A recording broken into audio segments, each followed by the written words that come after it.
What is up, everybody? Welcome to a new episode of 410 Sports Talk. I'm James Haskell, along with my co-host Glenn Martin, and as always, DK on the sticks. And we'll be sure to get some wisdom from him this evening, as per usual, based on our new segment. But we're really excited for this episode tonight for a multitude of reasons. One, because we're here with all of you guys, but also, Glenn, we got a guest coming on the show that we're pretty excited about. That's right. A legend in the Ravens podcast game. Ingraven will be joining us any moment now. I always appreciate his time, and he was always, he's been good to us from the start, Jimbo. And so, we're really looking forward to him coming on. Yeah, absolutely. I'm excited to relive when he hops on the show, the memory of our first show with him. So that'll be a lot of fun. Nothing. Yeah, exactly. I mean, literally, I think you were in your garage, Glenn. Yeah, and you were in Florida. Yeah.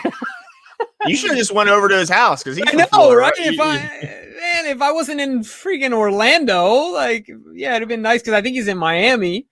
I got you. But yeah, certainly it's gonna be awesome. I'm really excited to talk about it. Hey, a couple shout outs. Hey, what's up, Adam James Ring? Appreciate you coming out, Fabian. Ingraven's coming. Chris Madry, appreciate you making it out. What's going on? Rod Joe, what's up? Chris Griffith, thanks for coming out. Jimmy Kidwell as well. And Walter Heaps has a quick question, Jimmy. I know you were talking to me about this before the show. He wants to know if the Ravens have signed anyone new. You had a name. They did add a former Falcons receiver, not the one everyone's been hoping for. And hey, you got to build it up more than that, Glenn. I don't want to do that. I don't want no fake news here. I don't want to. It's not Julio. It is a former Falcon, but it's that's right. Look, man. Patience pays off sometimes. You get what you wanted, and we got what we wanted, baby. A Falcons receiver, Devin Gray, and look, he's just as good as Julio, right? That's right. That's right. They're one and the same. Two peas in a pod. Yeah, and we're excited about it. I think he's going to be. So he's roster spot 88. We still have 92 left. I think he's just competition, and we're excited. We have 2 left to get to 90, right? Isn't that what I said? You said we have 92 left. Sorry, we have 2 left. Yeah, correct. There we go. Correct. So I'm interested to see how that goes, but certainly we got ourselves a Falcon, baby. That's right. Let's without any further ado, let's get into it. We're gonna start with some general NFL news, but we're gonna get right to the Ravens. We have our guest in the waiting room, the infamous, the one, the only, the legend in the Ravens podcast game, and really in NFL podcasting in general. Yeah. And a man who has helped us and been kind to us from the start. So without any further ado, I want to welcome in Ingraven to the show. Appreciate you coming on, Ing. Nah, I appreciate y'all having me, man. Thank you for that. Yeah, absolutely. I was excited for you to come on, and I kind of teased it out to the folks before you hopped in. I wanted to just quickly relive the first time we had you on the show back when we were just a podcast. Mm-hmm. And you probably don't know this, but I was in Orlando at a work conference in my hotel room, and Glenn, I believe at the time, was recording out of his garage. Yeah. So it was a lot of fun. Certainly, it's been a ride. It's been fun watching you grow as well. But we're super grateful for you being willing to come on the show from the very beginning, man. Yeah, man. No problem, because I know you said it. I think you said it was one of your cousins or nephews. My nephew. Okay. So and I remember when we recorded that, because it was right before that Week 9 game against the Patriots. Mm-hmm. And I remember y'all asking me, who you think is going to win? Is it going to be the Ravens or the Patriots? Patriots were undefeated. Ravens were looking good, but I was like, I don't know, man. And y'all were like, hey, don't go with your mind. Go with your heart. Go with your heart. So pick the Ravens, and it worked out, man. For the rest of that season, it worked out. That's right. Yeah, well, until the playoffs, of course. I was riding high on the hog, because usually Glenn has to reel me back in, but there wasn't too much reeling happening that season. That's for sure. So that's awesome, man. We got all kinds of things to talk to you about tonight that we're really excited to get into. Glenn, why don't you kick it off, man? Yeah, camp is right around the corner, and there's some interesting battles that are going to be, we're going to figure out, who's going to be starting in some positions, who's going to be contributing in others. But one I want to get your take on is the left guard position, because now finally it's been announced that Bozeman is making the transition back to the center position that he played in college, and left guard is an interesting spot because it seems like everyone's ready to hand the spot to Cleveland, the young guard out of Georgia, but to me, I mean, I'm not so sure if it's a given like a lot of people are assuming. I mean, there's some young guys on this roster that've been here longer than Ben Cleveland and understand the playbook and have that advantage going for them. So when you look at the left guard position, are you just penciling Ben Cleveland in now and you'll wait to erase him if he plays his way out of it? How do you see the left guard position ironing out? I mean, I feel like you just get that vibe, man, that it's Ben Cleveland, not necessarily his job to lose because he is a rookie, but you almost feel like it's Ben Cleveland's job to lose. I know there's still Ben Powers and there's still Ben Bredesen, but I feel like Ben Cleveland. I was getting ready to say Ben, but it's three Bens. I feel like Ben Cleveland is the one who they're gonna roll with, and they've been speaking highly of him a lot. You hear so much about him, and I know a lot of it is rookie hype since this is the new guy in town and whatnot. But you haven't really heard anything about the other guys. Haven't heard a peep about Ben Powers. Haven't heard anything about Ben Bredesen. And it's like, I don't know. And I know just because you don't hear anything about them doesn't mean they're not doing well, doesn't mean they're performing or whatever, but you like don't hear anything about them whatsoever. And I feel like with the Ravens this season, one of their biggest MOs going into this season is protect Lamar at all costs. So they went out, and now they did give up Orlando Brown Jr., but we know that situation. But they went out, got Kevin Zeitler. They're letting Bradley Bozeman go back to his natural position. And I think that might have actually been sort of a backup plan because they didn't end up getting a center in free agency or through the draft. So they might have been like, you know what? All right, Bozeman, you can go back. But hopefully that works itself out, especially since he's a natural center. You drafted Ben Cleveland, who only gave up like 3 sacks in the entirety of his collegiate career. And that doesn't even make any sense, man. And then, of course, you hope to get Ronnie Stanley back fully healthy when that time comes. And then they go out and sign Villanueva. So hopefully he and him transitioning to this offense that he said, again, it's guys going back to their natural spots because he played this type of offense in college. Now, that could be taken as a little knock to the offense because he said he played it in college and it's an NFL offense, but that's a whole nother story for a whole nother day. But Alejandro Villanueva played this offense in college, and now he's going back to the natural offense. Bozeman going back to his natural position. And guys these are guys that are going to be protecting Lamar. And back to Villanueva, him going from Pittsburgh to where they pass, and making that transition to Baltimore where they run. That's an offensive lineman's dream. And you get these big guys, like they showed a picture. I don't know if you all saw that picture from today where he was standing up next to Zeitler. And I don't know if it was the angle, but it wasn't. It was like you couldn't even fit his whole body in the frame. He made Zeitler look like he was the same size as like a water boy or something. Like he's like hovering over Zeitler, and it's not even close.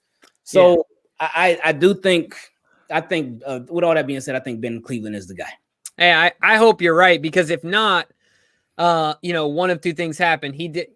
If not, it would have to be, I hope it's because someone shows out at camp that we're not expecting. Not that Ben is disappointing and like you were talking about before, we have to go to a backup plan. But instead, if he's not the starting guy, it's because Powers comes out there and is just lighting the world on fire. Or Bredesen or something like that. So it's certainly going to be interesting. I thought, and I'd like to know what your thoughts are as well. I thought it was interesting when Roman came out and said he's, the best blocking lineman in the draft. Run blocking. And he was surprised that they were able to get him out in the third. I feel like Roman isn't too forward in his praise of people, but sometimes I get concerned. You know what I mean? When guys are going out of their natural character to do those things, are they trying to overcompensate for something? Build his confidence. Yeah, you know what I mean? Like, do you think it was genuine? Do you think that he was trying to, like Glenn said, build his confidence a little bit? What's your take on that? It could have been that, but it also could have been trying to motivate other people around him too. Because with the offensive line, especially really with any position, but with the offensive line, these are your 5 guys that have a huge responsibility on their shoulders because they're literally responsible for every single offensive play that goes down. It starts with them because if there's no protection, if there's no blocking, the run game's not going to work, the pass game's not going to work, and the quarterback, he's going to be on his back the whole game. So with that, it could be everything that y'all mentioned. It could be them like really giving Ben Powers, giving Ben Cleveland that confidence boost, but also them trying to motivate the other guys too. Because if there's a new guy on the block, it's a new guy in town. Like if you're working at a job and somebody new gets hired and you hear your boss just giving this person all this praise and you're like, wait a minute, I've been here for years. Mm-hmm. He just got here. How's he getting all this praise? You know what? That can either really motivate you or that can really shut you down depending on how your mind is.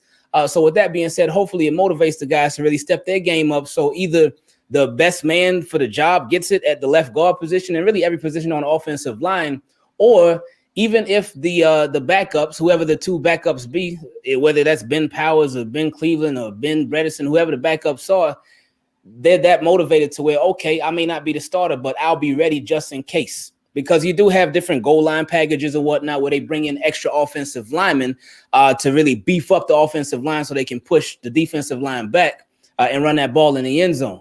So there's going to be opportunities for different offensive linemen. There may not be that many opportunities, but there will still be opportunities. So I think it's something where it can just have everybody ready by motivation. Yeah, and there's no doubt that injuries always happen, and especially when you're talking about the front line, injury away from being a starter. So absolutely got to be ready to go out and perform. The other position I wanted to get your take on heading into camp is wide receiver, because, I mean, after last season, all the talk was the wide receiver room, how they were devoid of talent. They didn't have this. And now when you look at the room, you're saying they got an awful lot of guys. It's all of a sudden a crowded room when they decide to add 2 in the draft and Sammy in free agency. So typically when the Ravens break camp, they break camp with 6 receivers. Well, I mean, if they're breaking camp with just 6 like they've done in recent past, then they're going to have to cut a recent draft pick, whether that be Miles Boykin or James Prochet or whoever you choose. So what do you think that the Ravens do? Because I guess it's possible they could break camp with 7, but a team that that uses its wide receivers less than any other team in the league, it would be surprising to see them all of a sudden go to 7 wideouts when they always break with 6. Not impossible, but surprising. But also, they don't cut recent draft picks, especially mid-round draft picks. So who do you think is ultimately the receiver that's going to be left out of the room? Yeah, they may not cut mid-round draft picks, but I think a 5th-round draft pick would definitely be on the bubble. Rashad Bateman, Hollywood, Sammy Watkins, Devin Duvernay. Man, I know I'm forgetting somebody. Tylan Wallace. Yeah. Who am I forgetting? You got the list right there. Can you see the list up in front of you? Oh, okay. There it goes. Yeah. Right. So that's a lot of guys, man. Thank you for that. All right. So Hollywood, Sammy Watkins, Bateman, Duvernay, Tylan Wallace, I think are safe. Borderline Miles Boykin, but I think Boykin makes it as well. I think Prochet is on the practice squad. Because now they've been saying that with the practice squad, it's looking like they're going to do the 16-man practice squad again. Mm-hmm. So that is a good thing for a lot of guys, because a lot of guys who may not have made the team, and while that's not the official team, it's still a part of the team. Mm-hmm. So with them expanding, I think the practice squad 2 years ago was 10. I think that's what it used to be. But now with it being 16, it allows more guys it allows you to keep more guys for a period of time. But I think like everybody else, Deion Kane, Jalen Moore, Victor, and Devin, who they just signed today. Everybody after that is a practice squad candidate. But the only guys who are safe for sure is Hollywood, Sammy Watkins, Bateman, Duvernay, Wallace, and between Boykin and Prochet, that's where it gets iffy. Mm-hmm. But I think Boykin makes it because Boykin, he has more experience than Prochet. And he's a bigger body frame receiver, so it's nice to have those. But they obviously love him for his blocking. For Prochet, not that they don't love him for anything, but because when he was a punt returner, he was a safe guy. He's not explosive; doesn't have explosive speed, anything like that. But he was safe. But then they put Devin Duvernay there, So they replaced him. And with the numbers game, he ended up being on the inactive list toward the end of the season. So he's being a healthy scratch. When you're a healthy scratch, it's not a good look. And it's not necessarily always anything against you, but it can just be the numbers game. So it didn't work out for Prochet, but now the numbers game, to me, it's not looking like it's working out for Prochet this year either. But we'll see. Yeah, the only thing about the difference between Boykin and Prochet that I can see is at least Prochet, like you mentioned, fills that need. If, say, Duvernay twists an ankle and is gone for 6 weeks, who's your punt returner? I don't know if Boykin, what other boxes he checks, unless there's a rash of injuries to the receiver position.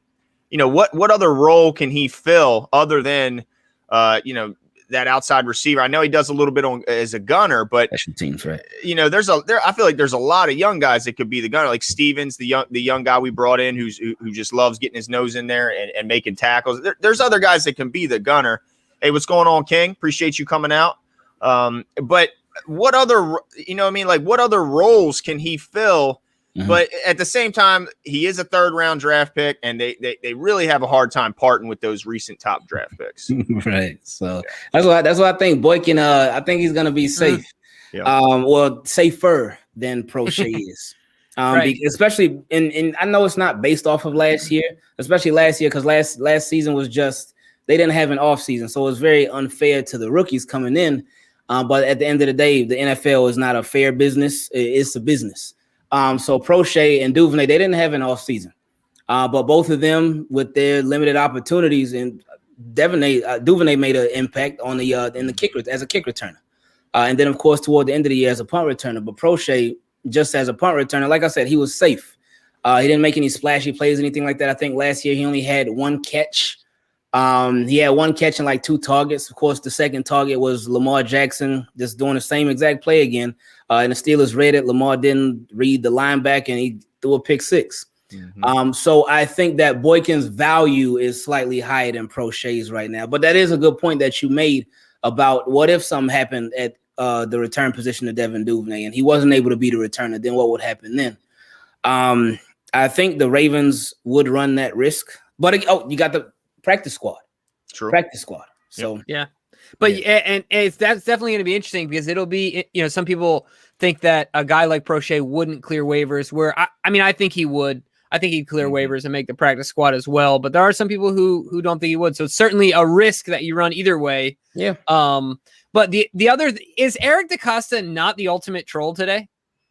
For signing the Falcons receiver. Oh yeah. Like he saw it. Everyone's like, you know what? I'm just gonna pick this guy up just so that way I can see it trending on Twitter and the Ravens fans can have something to talk about. But I just felt like he was the ultimate troll today. I was like, Eric, really? Like, come on, man, So that was pretty funny. But one thing I want to ask you is about, the streak that I think was broken just last year. But overall, the Ravens usually have on their active roster week 1 an undrafted rookie. Mm-hmm. Do you see a guy that you like? I'm all in on Washington. I'm all in on him. He holds a near and dear place to my heart. And so because he's a little guy. He's a little guy. The Rascal's a little guy. That's right. I'm a little guy. And so, he holds a special place in my heart, certainly. And I think he's got a shot. But you see any other guys that have a chance to make it? No, I agree with you. Darius Washington would be the one. If there is one, then I think he would be it. Reason being because the only sure thing at safety right here, right now, is Deshaun Elliott and Chuck Clark. After that, there's no sure things at safety because every single person is on a 1-year deal. So that means that there is no long-term commitment and there's no big financial commitment either. It's Geno Stone, it's Jordan Richards, it's Anthony Levine.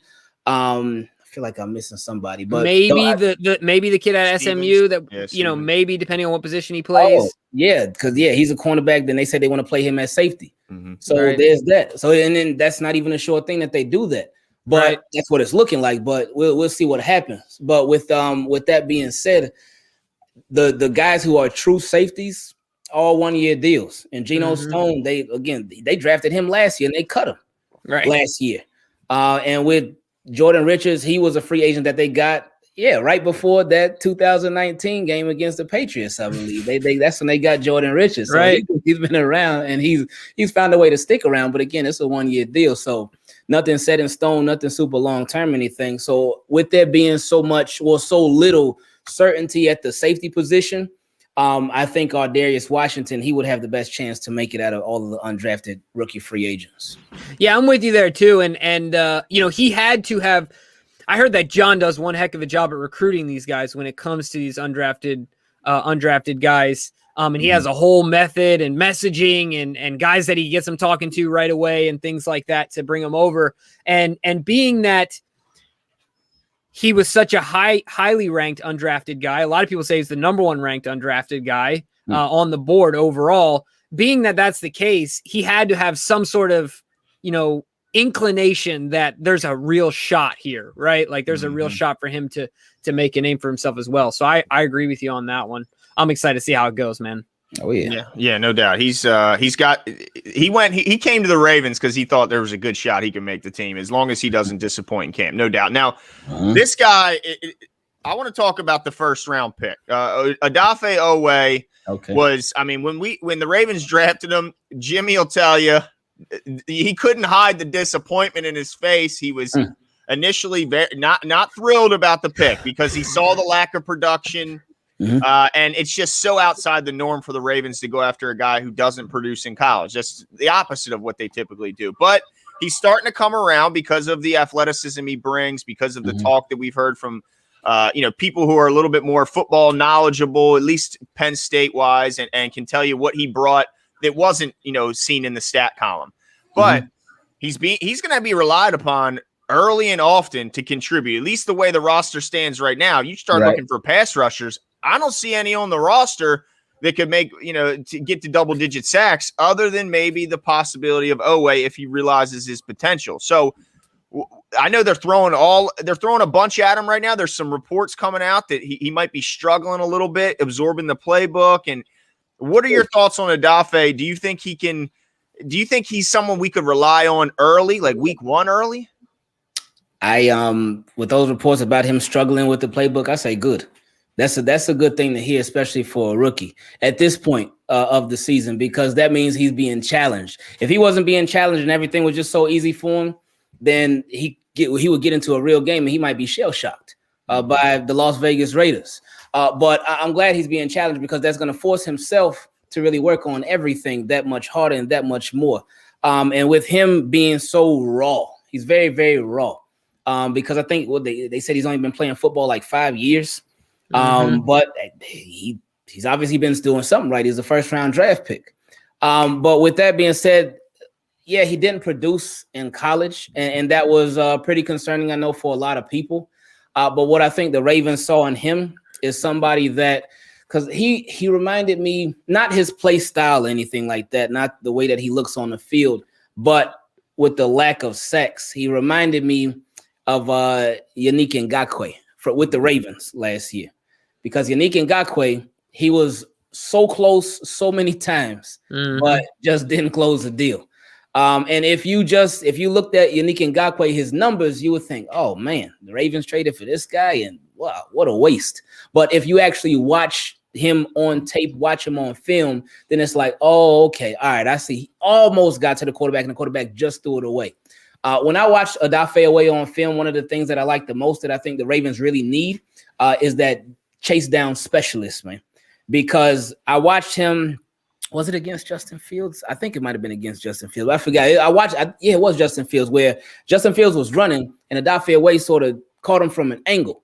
So Odafe Owe, the speed that he has, the 40 time, it's real. Like some people have this amazing 40 time, but when it's on the field, you don't see it. And then there are other people who have these nasty, disgusting looking 40 times for their position, but then they have football speed. But with him, that 40 time is real. You can see it, that speed. And with Eric DeCosta, something that he mentioned about a month and change ago, maybe a little more than a month ago, is that quarterbacks, they're getting the ball out faster than ever. And yeah, we Ravens fans, we know that firsthand because Matt Judon is somebody, he wouldn't lead in sacks, but he would lead in QB hits. So those are the results of the quarterback getting that ball out. But with Odafe away, I think they just wanted somebody who's super quick. They wanted to upgrade the speed on the defensive line, and that's what he brings. He's also a good run defender too. Yeah, that's kind of what I've come to, is that at the very least, if he can be a supreme or an upper echelon run defender and like nothing else, then I'm fine with that. Because at the end of the day, everyone will scream about the fact that Ngakoue and Judon couldn't set the edge, right? They weren't setting the edge like Suggs, and sometimes Judon would get held up by a tight end, right? Like, and you hate to see that when the guy's breaking on the outside. And so at the very least, if he can do that, I'm good with it. Shout out to Britt House there. Glad you made the live chat. Glad the collab is something you're enjoying. So we appreciate you coming on. And my light just died. Nice. That's all good. Real quick, while you bring your light back to life. One thing that I think, you got it already. Okay, that was cool. No, you're good. Go ahead. But one thing that I think it's unfortunate. It's really unfortunate, but in a good way for us, but a kind of like bad way for everybody that follows. With the Ravens, free safety, inside linebacker, and pass rusher, 3 positions that they were extremely spoiled at with Ed Reed, Ray Lewis, and Terrell Suggs. Yeah. So the follow-up to those positions has been tough for everybody to follow. Free safety, I mean, you're not going to find another Ed Reed. That's like the cream of the crop right there. Ed Reed is the best to ever do it. So everybody that follows after him, it's like, oh man, they're going to always get compared to him. And it's no fault of their own because they get either drafted or signed by the Ravens. Now at inside linebacker, we've done pretty well there after Ray Lewis, like with Darryl Smith as a free agent, Danielle Ellaby too, and CJ Mosley, and now Patrick Queen. So we've done well there, but pass rush after Terrell Suggs, it's been rough, man. It has been rough. Like a Terrell Suggs was a know-it-all, do everything, was good at everything, but now we haven't had that guy yet. So it is what it is. Fingers crossed, man. Yeah. Fingers crossed that this thing turns out, because I don't know what else to do at this point. But I want to stay on this real quick with the pass rush. Yeah.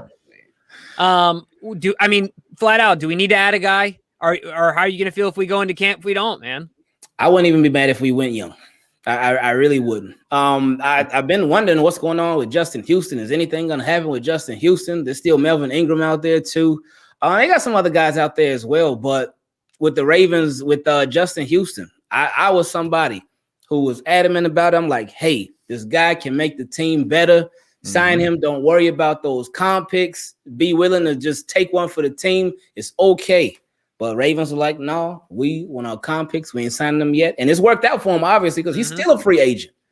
Like, we're way past the comp pick formula, and he's still sitting out there. So, but I wouldn't be mad if they went young. I really wouldn't. Wow. It would give Dalen Hayes, it would cause him to have to step up. Obviously, Tyus Bowser. And Jalen one guy, Ferguson. Yep, that's exactly who I was going to next. He would really, and I heard, I forgot which coach said it, either yesterday or the day before, say, oh, Jalen Ferguson, he really has a grasp on the playbook now after 2 years. And I just can't buy into all the OTA talk, because this is a talk where this is a time where you're gonna hear a lot of positives about everybody. I want to wait till training camp and then really preseason to see, and obviously really the regular season to really see what these guys have learned and where these guys are really at. But I really wouldn't be mad if they went young, especially for the pass rush. Now, where I would be a little bit concerned would be on screenplays, because on screen plays, the knowledge, it's all about up here, that knowledge and experience. Would these young guys be able to dissect the screenplay if it's coming in their area? Or would they be so busy trying to rush the passer that it just slips right by him? And that's where a veteran presence really helps at the edge position. Yeah, there's no doubt. When I don't know if anyone played the screen better than Terrell Suggs. This guy, not only did he bust it up, but he might intercept it. I mean, if you try and dump it over his head, there's no doubt. He's got them thunder thighs for, baby, to make them interceptions. That's right. That's right. Yeah, I mean, I would. I'd be a little concerned, because the Chiefs certainly know how to run a screen game. Andy Reid has drawn up quite a few screens in his time. So yeah, and I know people are thinking, well, we got such great coverage on the back end, and we do. But those guys, as good as they are, you can only cover these talented wide receivers for so long. So hopefully they can, we don't have to be completely reliant on Wink sending more than they can block and just leaving guys on islands across the board. But I guess it's a wait and see what happens. But another wait and see, I feel like we've talked about this for months now, and it's starting to resurface again, is the Zach Ertz chance. Do you think there's, now that the deadline is passed, they can get their most cap saving if they move him now? Do you think that the Ravens see that, we could add Ertz and then we'd still have cap space to add a Justin Houston or to add another pass rusher? Whereas if they went out and they would have traded for Julio, not only do they have to give up more capital, more cap space, but also they have no room to add anyone else to the team. Do you think there's any shot that we see Zach Ertz in purple? Now, I love those Julio talks, man, but it's all good. Zach Ertz, man, it's like with the Ravens, it's like one of those things, they might as well, because the Ravens already have like 50 tight ends on the roster. What's 51 going to do? Right. It won't hurt. But with Zach Ertz, I think he's going to go to the Colts, but we'll see. But the Ravens, at this point, I don't really see them adding a Zach Ertz. It would be nice, especially as a just in case. I know he's not as good as a blocker as Nick Boyle is, but adding him as a just in case, one, just in case Nick Boyle isn't ready by the time training camp and regular season rolls around, and just two, to have that dynamic tight end, that third tight end. But then Josh Oliver, he has a chance to be that too. But the only thing that's been wrong with him is he's just been hit by injuries. So if I had to do like a percentage, I would say a 70% chance of it not happening. So I think it's only a 30% chance of Zach Ertz going to the Ravens. Wow. Well, and we'll let you go with this, but we got to ask you a question about the Lamar contract. What's your take on the only things we've heard from Lamar about it is kind of wait and see, right? He said he talked to Eric a few months ago. Right. It didn't work out. And then it's funny because he sounded to me a lot like he took a lot of cues from NBA players in the last year of their deal, where they say all the right things. We've had some conversations. I want to be here for life. Or like he just went A and B, was very smooth through it, and then kind of moved on. But where are you with the Lamar contract? Some people are saying pay him whatever he wants, but I'm sure that there's a delicate line that Eric and Lamar are trying to walk between making him happy and knowing that he wants to win and still being able to build a team around him. So, like, with all that in mind, what are your thoughts on that? I feel like you got to pay him, and you got to pay him. It got to be a record-breaking deal. Reason being because you know what this team was looking like and where it was headed before Lamar Jackson. And the thing about it too, it was with all the same players that Joe Flacco had already. He had all these same guys, but it was looking rough. Lamar Jackson came in, completely turned this thing around. And the impact that he's had on this franchise is crazy in a good way.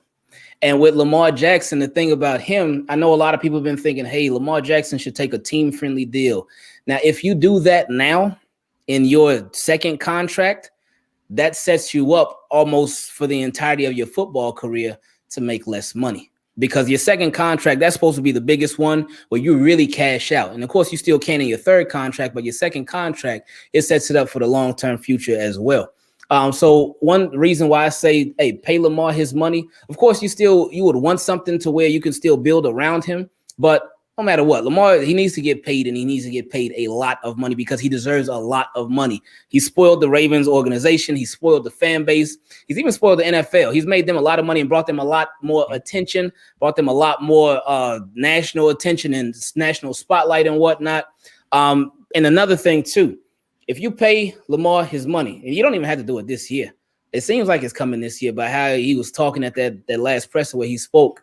But if you pay Lamar this year, that salary cap, things are back to normal pretty much. You got fans back in the stadium and whatnot. So NFL, they make a lot of money regardless, even when fans weren't there, but they're going to make even more now. Next year, the salary cap is going to be jumping by, I think, about 20 mil. So the following year, it's going to continue to do the same thing where it goes up. So, yeah, when you pay Lamar, it's going to take a nice chunk out of that salary cap, but the salary cap is going to continue to go up now since things are, again, normal again. So I say pay him a record-breaking deal because he is a record-breaking quarterback. I like it. I like it. Well, thanks for coming on with us, Ingraven. Yeah. We appreciate The man, the myth, the legend. That's no right. legends We over appreciate everything you've done for us. And I mean, I'm sure they don't need to hear, this, but let everyone know where they can find you and what you're working on. Best team, keep it clean. Of course, the channel, the Twitter, the Instagram, the YouTube channel, everything is Ingraven Vids. And what we're working on is just work, man. Videos every single day, covering the Ravens, covering the NFL, covering whatever. And of course, the Team Keep It Clean podcast as well. Appreciate y'all for having me on. Thank you, because this was a lot of fun, man. Awesome, man. Have a great evening. Hey, you too. Thank you. Yep. See ya. That was awesome. Ingraven bringing the heat as always. He's the man. We appreciate it. I'm glad everyone in the comments seemed to love it. Yeah. So yeah, that was awesome. Appreciate him coming on with us. But we're not done yet.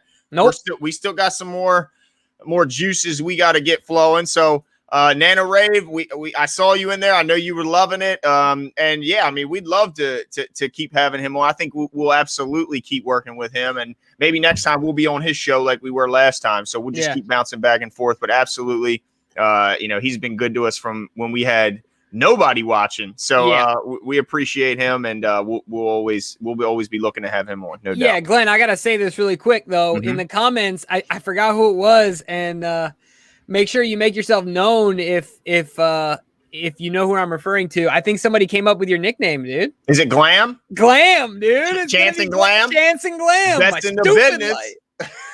Chance and Glam. Best in the business, baby. I love it. I can't. How awesome is that, dude? Chance and Glam, baby. I'm going to have to put that up on my next video. You got to put it on a shirt. Chance and Glam. Best in the business. I mean, absolutely. Gosh.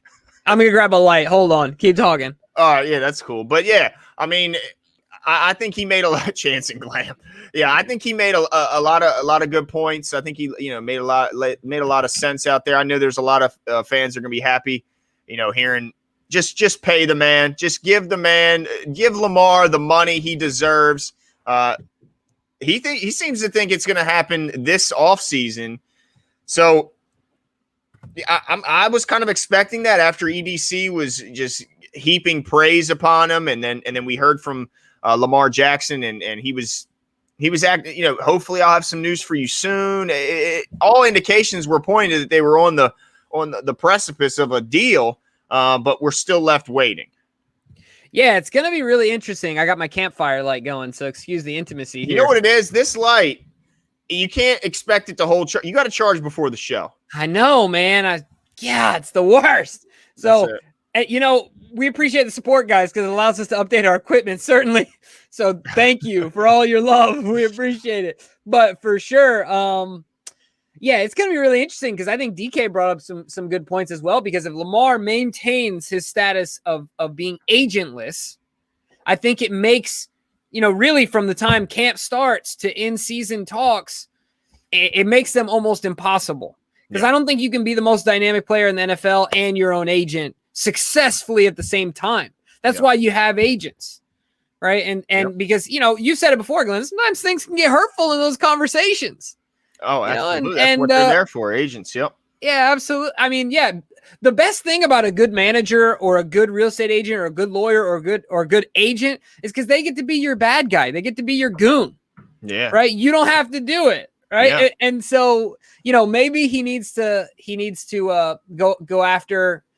I mean, anybody obviously would be his agent, but maybe he needs to go out there and get someone he trusts and be an agent. Certainly. Do we got to call Evan? Do we got to call Evan the agent? The only thing I can say is, Josh, look, go tell Lamar, call Evan. Evan will fly out to Pompano Beach sit down. Believe me, he'll be there. That's right. Evan, if he gets the word, he will be there quickly. That's right. I'm sure if anybody calls Lamar Jackson offering their services, they will run their bare feet to get to represent Lamar Jackson, because this guy, I mean, really, it's just up to him what he wants to do in his even off the field ventures, because I'm sure he's being constantly contacted about commercials, endorsements, and all the other things he has going on. Plus, he already has his own clothing line and has stuff going on in his own. So, yeah, I think he's going to get a lot of attention, and hopefully, whatever happens, it works out best for him.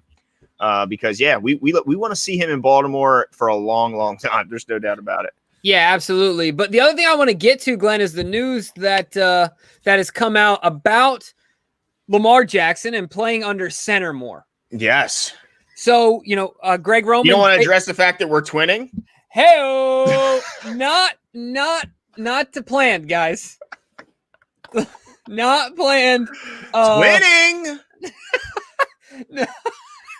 I was totally not going to bring that up. No, it had to be brought up. We look ridiculous. I mean, my goodness. But yeah, no, under center. And I saw that on Get Up this morning. I know a bunch of different outlets were talking about it. And it's out. First of all, I knew that it wasn't very often that he was under center, but I didn't know quite, it was 96% of his snaps were taken out of the shotgun or pistol.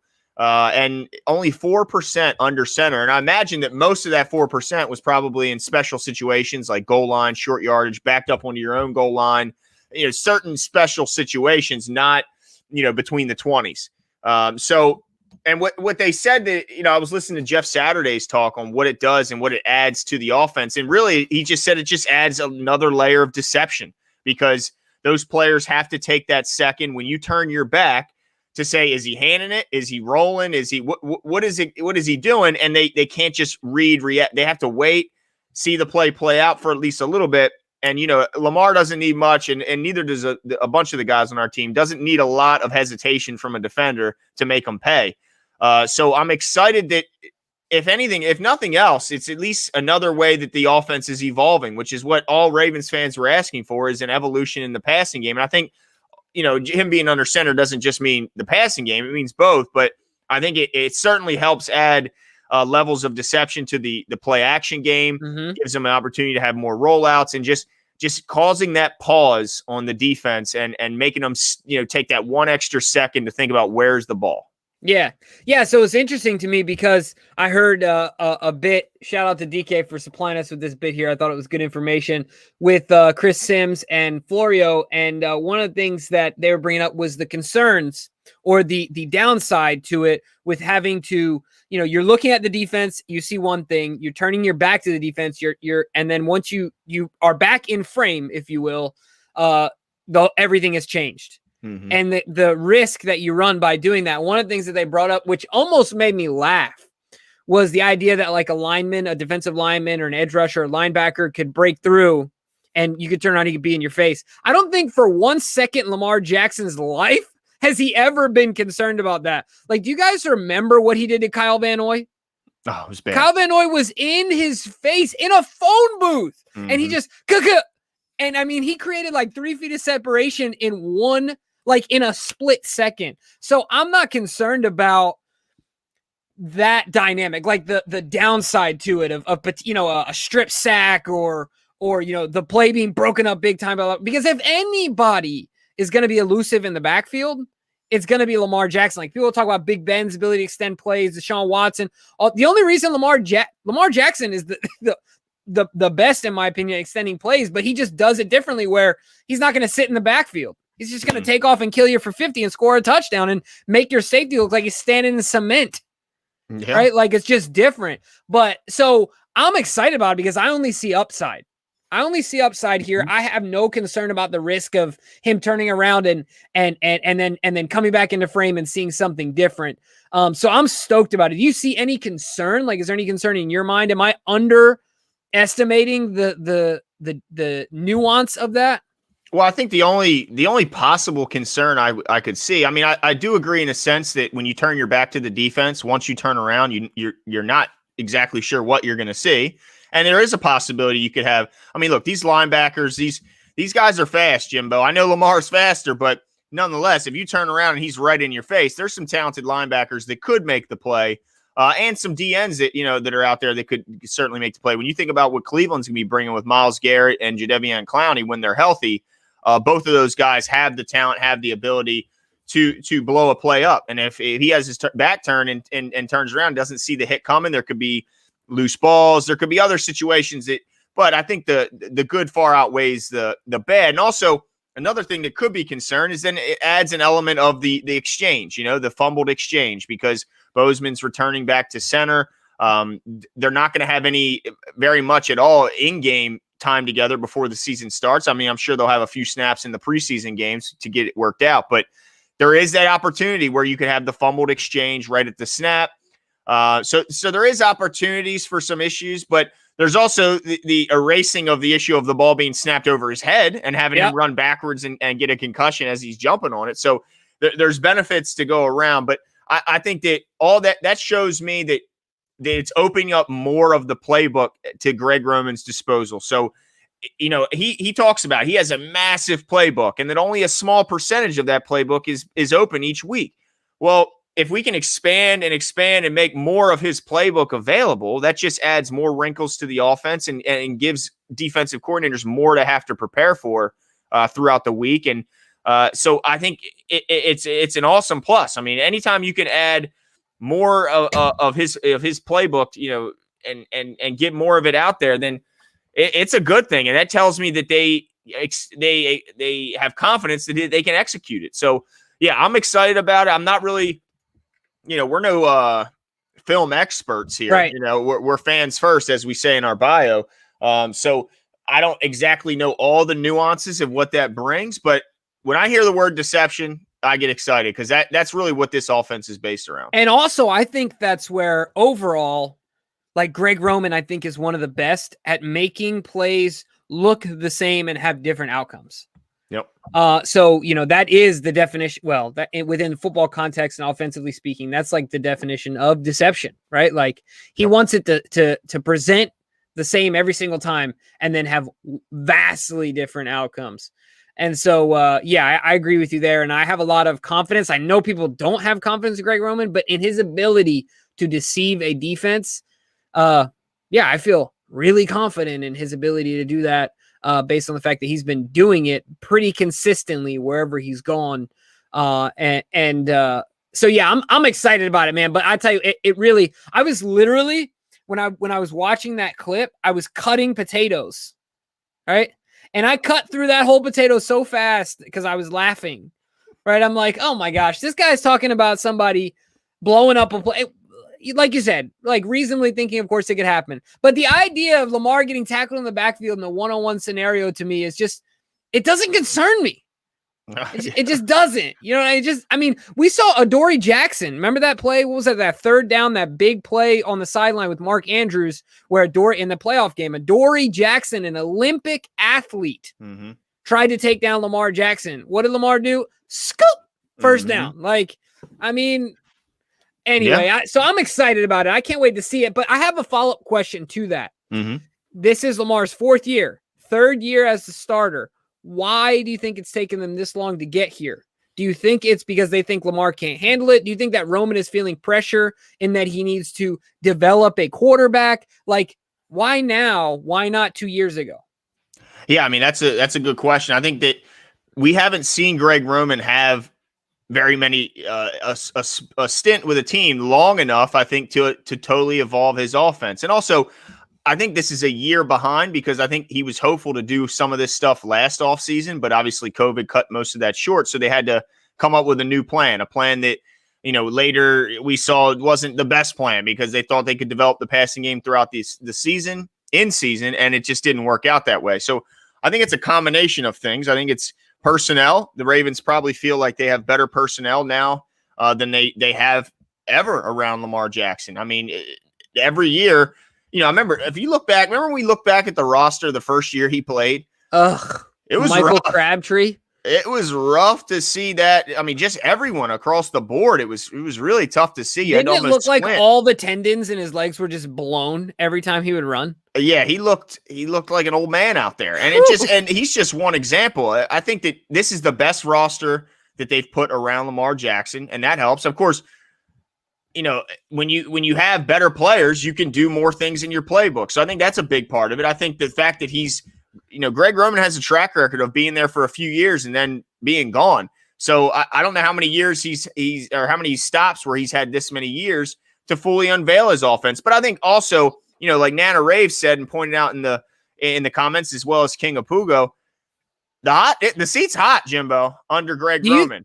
Do you think it's boiling hot? Where do you think it's at? You think it's a simmer? Because look, at the end of the day, we've said it before. You've said it. We've all said it.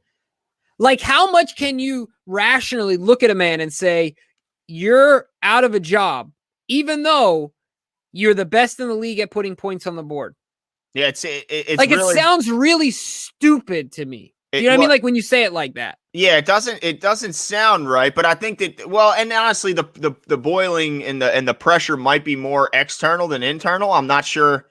We don't really know how unsatisfied or however you want to phrase it, John Harbaugh is with the offense, or if he understands that there's, what the reasoning is behind the lack of passing success and stuff like that. Maybe he has a full understanding and he's not it, but the seat's certainly hot externally and from a bunch of, fans. They're putting the fire under there. And yeah, I think DK makes a good point that the changes could be an impact of T. Martin and Keith Williams. That's putting their fingerprints on the offense. Yeah, that's a very good point, because really when we look at when he was with the Niners, lots of pistol, I mean, we didn't see a ton of under center at any one of his stops, not just the Ravens. This wasn't just because of Lamar Jackson.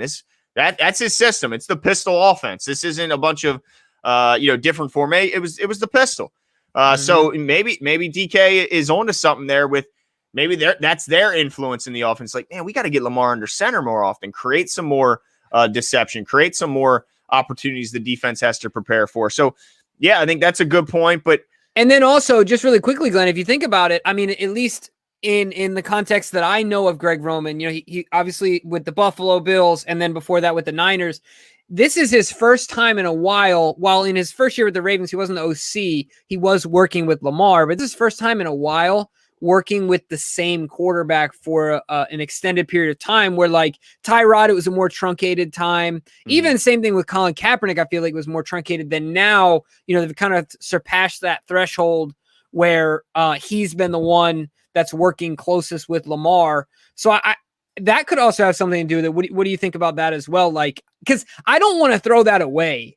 I want to keep adding to that. Like, if you look at quarterbacks, usually have great pairings with OCs. Like, look at McDaniels and Brady. Look at the run they had. Now you can say, I know that it's a 90% Brady thing, not a Belichick thing, but I think that McDaniels and Brady really had a chemistry, and I think that was definitely clear. You know what I mean? It looks like Andy Reid and Pat Mahomes have pretty good exactly. chemistry. There's another one, but Andy Reid seems to have chemistry with everybody.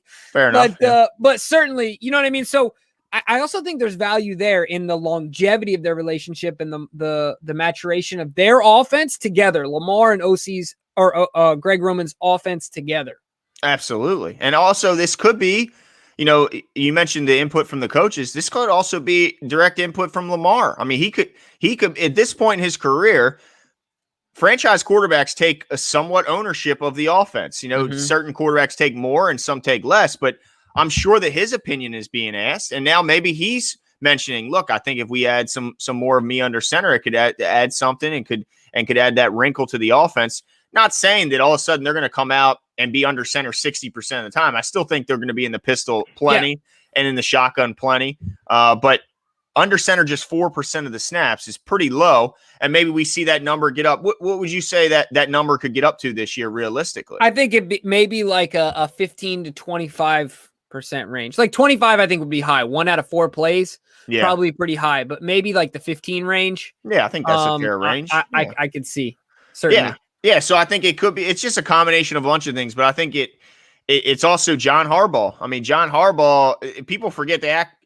A lot of fans, are kind of hard on John and they question his football knowledge, which I find pretty laughable. This guy grew up with a football in his hand from an infant. I mean, his dad was a coach. He played football his entire life, and then was a very young coach in the league, and has been one of the most successful coaches in NFL history. Yeah, he was Sean McVay before Sean McVay, as far as like the age goes, right? Yeah, he was the young stud back when I remember when the Ravens got him. It was like, who is John Harbaugh? So I think it's laughable when people question his football knowledge. So I absolutely think that John had some input in this, and maybe John was like, look, this is some stuff that worked for us in the past, and if Joe Flacco can pull off, and add some deception and stuff. Imagine if we did those same plays with the threat that Lamar Jackson brings. So I think it's a combination of a bunch of things. But yeah, I think that 18% might be the top as far as how often we see him under center, but I just want to see a variety of a bunch of things. I want to see under center, pistol, the shotgun. I want to see as much as you can throw at DCs and make them prepare for, the more the merrier. And my hope is that maybe Greg is most excited about this season more than ever because he's got the best quarterback, the best rosters I've worked with, the most longevity he's ever had with a quarterback. And like I said at the very beginning, the best one he's ever had. And so maybe he's really just taking the reins off his, like you're talking about, his entire playbook and saying, let's get real in depth here. Like you were just talking about. I hope that's really the case. I want to see Lamar under center on the goal line with a fullback belly, baby. That's what I want to see. Who's the fullback? Bench Mason running up on the goal line, scoring a touchdown, man. That'd be awesome. Shoot. I mean, yeah, not Ricard. We don't want him kicking another fumble. We don't want another one of those. But certainly, I think that would be awesome. I want to have DK come in here really quick as we wrap up to provide us with some knowledge and give us a take on this or anything that he considers to be of pertinent information to our Ravens fans. What's going on, guys? How's it going, man? Great. No, I've been listening to you guys talk about this. This is actually something that really, really interests me. Just because it adds something to Lamar's game. I feel like I've been talking about Lamar a lot, but it's the Ravens. So, but naturally, I think this actually, I'll throw something out there. Okay. I think we should be talking about the MVP once again. I think that's what this like G-Ro's been talking about how he's going to evolve the pass game, right? It's easy to say, but we don't really see much of it, throughout his career. It's not like he's been an expert at the run game, but you don't see some evidence of like some crazy pass game concepts that he's implemented and he can replicate, that we're confident that he's going to replicate in Baltimore. So I do really think that the impact, the influence of T. Martin and Keith Williams is, I think this is their fingerprint on the game here, on the offense here. So, but just like how Lamar Jackson brought this like kind of surprise factor, in 2019 and kind of surprised the league and just basically took over. I feel like this is what we're doing. So if we add elements to Lamar's game that he's never shown before, so nobody knows how he's going to pull off. You can't pull up tape on it from before even to see how he's going to do it. Then you're adding a whole new element. I mean, he's already causing defenses fits. So you throw out something that's completely new to defenses and they can't defend against it right away. I mean, I think we're talking about Lamar potentially having another MVP season because defenses can't keep up. So that's what I'm excited about. I think this change is not a subtle one. I do think that the percentage is probably going to be within. I think it's going to be definitely under 20%. How much he's going to be under center because it takes time to kind of get. But if he can really put it together, it's going to be scary because I think his weapons and the offense around him is better than last year, and I think it's only set to improve. And do you think that there's a chance he could be, another one of these guys where they're victim of their own success? Like he's going to have such a fantastic season in order to win that MVP. I mean, what kind of numbers would it take for him to actually win that award again? That's a good question. It's hard to know. I mean, I'm guessing that he could have stats that surpassed his 2019 season. But I think this is just to kind of sidestep. I think this is a really, really big season for Lamar and the trajectory that the Ravens take from here on out. Partly because of all the things set in place for Lamar to take leadership on. So we've got the contract. We've been talking about the contract for months now, right? So how he handles the contract and how that because that directly impacts what the Ravens can do in the future, right? So how he handles that and what happens to Lamar's contract and how it affects, other Ravens, future Ravens is going to be a big deal. And then you've got, the piece of we were talking about the other day, just about his own desire, Lamar's desire to become a little bit more vocal in the huddle with his teammates, take on, that idea of being more of a leader as he gains experience. And then also too, this element of adding new pieces, adding new things to his game, right? If he can handle that gracefully, if he can integrate it into the offense and again, catch defenses by surprise and dominate like he's done before, then, that really adds to his legend, but it, adds to his confidence and his teammates really, really fighting for him. So I think this is huge. I think this is really going to change this year, how Lamar takes it, how Lamar really just takes that next step in so many different facets of his career, really, not just football, but beyond that, is going to set the trajectory of the Ravens for years to come. So that's how big this thing is. And I think how he handles these changes to the passing game are also just going to be huge. Well, you guys heard it here first. The gems from DK's spit and fire over here. As usual, yeah. That's right. Had an absolute blast tonight. Let's give some shout outs, Glenn. I want to give a shout out real quick to Kyle O'Connor with the awesome insight on his time with watching John as a young coach trying to take down Ray Rice and playing safety in his first year out there on the field. That's great. I saw Pete Carroll doing it this OTA. He was out there roughing it up with play, and he's what, 75? Yeah, I often wonder what's in that gum that he's chewing religiously. I mean, we had to drug test that gum. But yeah, some shout outs, Fabian. I'm gonna let you pronounce that last name, Jimbo. Barcenas. There it is. I knew I would butcher it. Appreciate you coming out. Nana Rave, as always. Thanks for coming out, showing support. Appreciate you. And I know you love seeing Ingraven in here with us. J-Dub, always with the kind words. And Boyce Evans is one with the name. He's bringing up for a few months. Chance and Glam. That's who we are from here on out, baby. Every time I hear him say Chance and Glam are best in the business, I laugh. I heard it 1,000 times at this point. I still laugh. I never get tired of it. Never. With the hands, it's all of it. Chance and Glam, the best in the business. Love it all, man. Yes, absolutely. Adam James Ring, always out here. Herb Jones, what's going on? They're loving the DK addition to the show, as are we. King of Pugo, always giving us the other side of the coin there and keeping us on our toes. Appreciate you. Adam Graff, appreciate you coming out with us. Britt House was active in the comments. Appreciate you, Britt. Living Legend, always giving us a laugh. Appreciate you coming out as King, as always. Yep, King. I gave King a shout out. J-Dub, I think I already said something about J-Dub, but always Charles Bowie, appreciate you, man. Thanks for coming out with us again. Gilbert Melton, you as well. Burton Maitland, Terrence H. If I missed you, I'm sorry. All the Ingraven, of course. Oh yeah, big shout out to Ingraven. Check him out. He's a legend in the business. But yeah, that's it for us tonight. I'm gonna go watch Blair Witch Project now. Oh, you better lock them doors. I'm talking because of my lighting. Somebody mentioned. I got you. Watching Blair Witch. But we'll talk soon, guys. Have a good one. See ya.